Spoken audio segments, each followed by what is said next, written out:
Okay, मागच्या व्हिडिओमध्ये बघितल्याप्रमाणे आपण आता बघणार आहोत सेक्शन 3.2. ओके, आपण मागच्या व्हिडिओमध्ये 3.1 बघितलं होतं. ठीक आहे.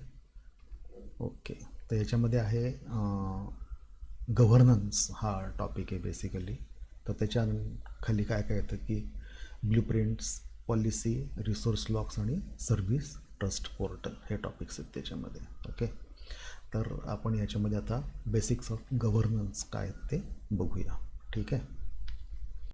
तर ह्याच्यामध्ये 3 आस्पेक्ट येतात, म्हणजे हे स्पेसिफिक टू काय म्हणतात त्याला Azure's implementation of governance. Okay, governance हा तसा खूप मोठा आणि कॉम्प्लेक्स टॉपिक आहे, परंतु मायक्रोसॉफ्ट ॲज्युअरवरती गव्हर्नन्स इम्प्लिमेंट करण्यासाठी काय काय त्यांनी प्रोव्हाइड केलेलं आहे ते आपण इथं बघणार आहोत.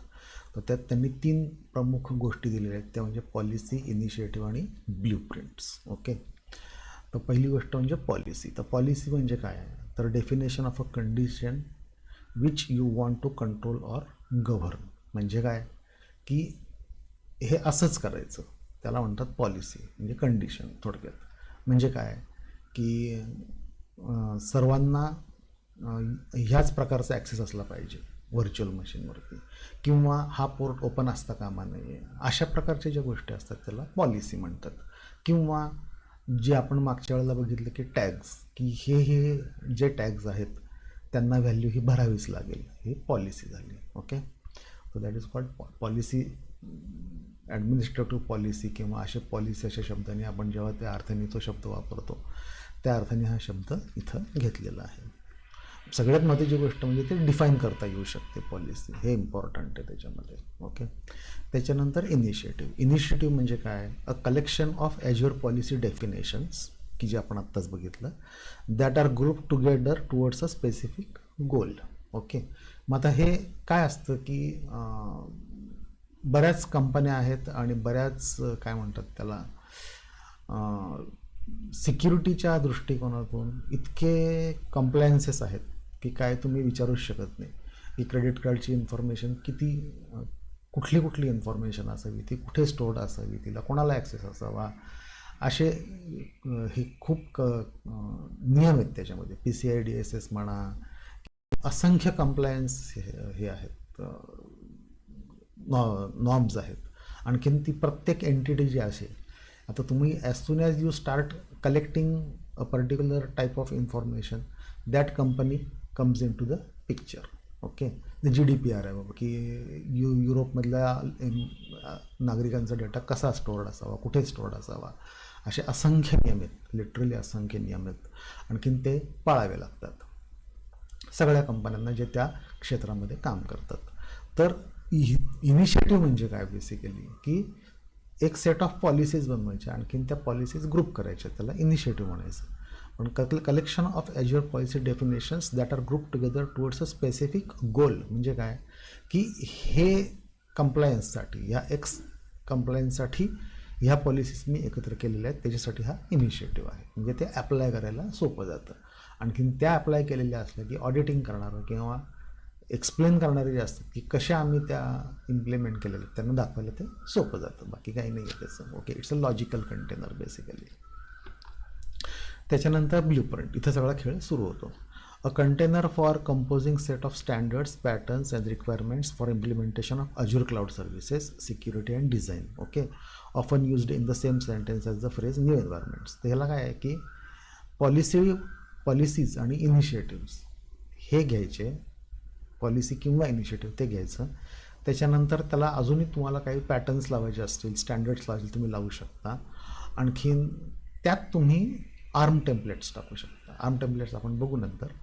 तर आर्म टेम्पलेट्स टाकू शकतात. त्या काय असतात टेम्पलेट्स, की एखादं कुठलंही रिसोर्स जे आहे ते डिप्लॉय जर करायचं असेल तुम्हाला ॲज्युअरमध्ये, तर जेसन फॉर्मॅटमध्ये एक टेम्पलेट तुम्हाला बनवता येते, त्यात तुम्हाला व्हेरिएबल्स डिक्लेअर करता येतात. ते सगळं घ्यायचं आणि ते त्या ब्ल्यूप्रिंटमध्ये टाकायचं. ओके, आणि मग काय करता येतं, ते ब्ल्यूप्रिंट तुम्हाला डिप्लॉय करता येते. आलं का लक्षात? आणखीन होतं काय माहिती आहे का, ती जी ब्ल्यूप्रिंट आहे आणि तिनं डिप्लॉय केलेले जे रिसोर्सेस आहेत त्याची जाणीव त्या ब्ल्यूप्रिंटला असते, की बाबा मी ही 5 virtual machines, 2 SQL server, 3 Azure functions, 5 app services या मी डिप्लॉय केलेले, त्याची ब्ल्यूप्रिंटमध्ये नोंद असते. हे फार महत्त्वाचं आहे. आणि तसेच्या तशात तुम्ही ते परत जनरेट करू शकता, म्हणून ते न्यू एन्व्हायरमेंट्स असं ते वापरलेलं आहे. हे सगळे गोष्ट काय म्हणतात त्याला कन्फिगरेशन आणखीन स्क्रिप्ट बेस्ड आहे. ओके, त्यामुळं ती सगळे ऑनलाईन मॅनेज करता येते. ओके, तर हे आहेत मुख्य 3 गोष्टी त्याच्यामध्ये. त्याच्यानंतर अजून एक गव्हर्नन्स आणि कंप्लायन्सचा एक भाग म्हणजे रिसोर्स लॉक्स. तर रिसोर्स लॉक्स मी अगोदर सांगतो का असतं. रिसोर्स लॉक्स म्हणजे कसं असतं की तुम्ही कुठल्याही रिसोर्समध्ये जाऊ शकता किंवा रिसोर्स ग्रुपमध्ये जाऊ शकता. म्हणजे रिसोर्स ग्रुप लेवलवरती लावला तर तो अख्खे सगळे रिसोर्सेसला तो लॉक ॲप्लिकेबल होऊन जातो. आणखीन तुम्ही त्याच्यावरती लॉक लावू शकता. आणखीन तो जो लॉक असतो त्यात तुम्हाला डिस्क्रिप्शन देता येतं की हे व्हर्च्युअल मशीन 31 डिसेंबर इतक्या तारखेपर्यंत डिलीट करू नये. काही तुम्हाला ज्याच्यासाठी ते हवं आहे किंवा हे या डिपार्टमेंटमधल्या याला विचारल्याशिवाय डिलीट करू नये असे तुम्हाला लॉक्स लावता येतात. ओके, तर बेसिकली काय असतं ते it's a soft lock. So prevent other users in your organization from accidentally deleting or modifying a critical resource. The lock overrides any permission the user might have. म्हणजे काय, हे सगळ्यात महत्त्वाचं आहे की overrides any permissions the user may have. म्हणजे काय की तो कितीही मोठा ॲडमिनिस्ट्रेटर असला, काही असला तरी तो लॉक असेल समजा त्या रिसोर्सवरती, तर तो लॉक डिलीट किंवा मॉडिफाय करता नाही. जो लॉक असतो तोच लावतानाच तुम्हाला सांगता येतं की तो मॉडिफायसाठीचा आहे का डिलिशनसाठीचा आहे. डिलिशनसाठीचा लावला असेल तर मॉडिफाय करता येतं. आणखीन मॉडिफायसाठी तर लॉक लावला असेल तर डिलीट पण करता येत नाही, मॉडिफाय पण करता येत नाही, काहीच करता येत नाही. ह्याचा फंडा काय आहे की राईट्स असून सुद्धा त्याला मॉडिफाय आणि डिलीट करता येत नाही. याचा फंडा काय, तर त्याला जर तो डिलीट करायचा असेल किंवा मॉडिफाय करायचं असेल तर पहिल्यांदा त्याला तो लॉक काढावा लागतो. म्हणजे it is an explicit action that person has to perform. Accidentally झालं आहे असं काही तुम्ही म्हणू शकत नाही. म्हणजे आपण आत्तापर्यंत जेव्हा पारंपरिक वेबसाईट्स किंवा कुठल्याही ॲप्लिकेशनमध्ये काहीतरी डिलीट दाबलं, डिलीट इनव्हॉइस दाबलं, कस्टमर दाबलं, काय दाबलं की आपण विचारायचं are you sure you want to delete this customer, yes no, तर तिथं त्याला येस दाबायला लागेल आणि मगच कस्टमर डिलीट व्हायचा. हा जो प्रकार आहे की डबल कन्फर्मेशन, तशातला हा प्रकार आहे. तसे ते लॉक्स लावून ठेवलेले असते की पहिले ते लॉक काढायला लागतात आणि नंतरच तो रिसोर्स मॉडिफाय किंवा डिलीट करता येऊ शकतो. महत्त्वाचं फीचर आहे हे ॲक्च्युली. त्याच्यानंतर ट्रस्ट पोर्टल. मग ते एक डेडिकेटेड साईटच बनवलेली आहे ॲज्युअरमध्ये की microsoft.com/trust. तर ह्या ट्रस्ट पोर्टलमध्ये कंप्लायन्स आणखीन याच्या दृष्टिकोनातून ज्या काही माहिती आहे आणखी पॉलिसीज आहेत त्या सगळ्या इथे पाहायला मिळतात. Where you can learn about 4 foundational principles of trust, security, privacy, compliance आणि ट्रान्सपरन्सी. ओके, तर सिक्युरिटी म्हणजे काय की protecting the data that's interested to the Microsoft by using the strong encryption आणि ॲक्सेस कंट्रोल. ही स्टँडर्ड सिक्युरिटी प्रोटोकॉल्स आहेत की जो डेटा स्टोर्ड आहे तो एन्क्रिप्टेड असला पाहिजे. आणखीन ज्याला ॲक्सेस नाही त्याला तो ॲक्सेस होता कामा नाही. ही सिक्युरिटी आहे. त्याच्यानंतर प्रायव्हसी म्हणजे काय, हा आता एक फार काय म्हणतात त्याला दिवसेंदिवस फोकस येणारा इश्यू होत चालला आहे. जसं ऑनलाईन प्रेझेन्स लोकांचा वाढत चालला आहे तसं की privacy is about making meaningful choices for how, why and what data is collected and use. हे फार महत्त्वाचं आहे.